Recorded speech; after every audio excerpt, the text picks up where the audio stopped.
Hi, I'm Mary, a librarian and book reviewer with a focus on stories written for kids, tweens, and teens. Today I get to share with you this book called Please Return to the Lands of Luxury, written by John Tilton.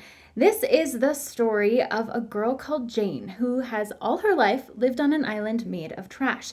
An island where grown-ups don't live very long and kids are more often left on their own than living in a family environment. They also kind of live in these holes that they've dug in the ground, and that's the only world they've ever known. They dig through the trash that comes every day looking for scraps of food, and that's their life. But one day, Jane finds a nearly pristine doll amid the piles of trash that she is used to going through, and it has a tag on it with a return address.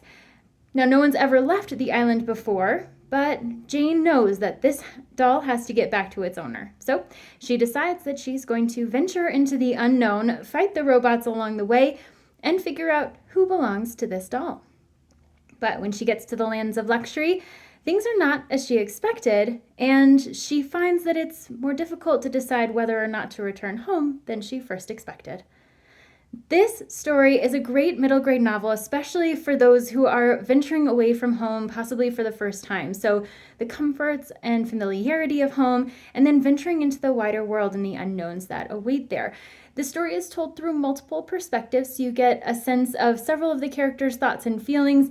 So some characters are aware of things that are happening to them, but the other characters are not. So as the reader goes through the book, they know a lot of things that the characters do not.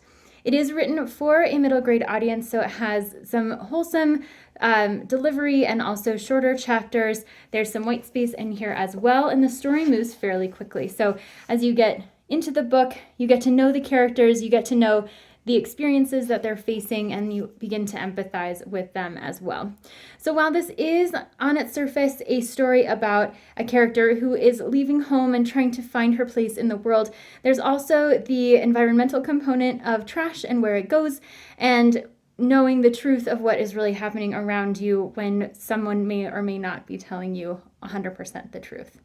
So if this sounds like a great fit for you and you're interested in stories that speak to middle grade readers in a more mature context, then I hope you look for this book at your favorite bookstore.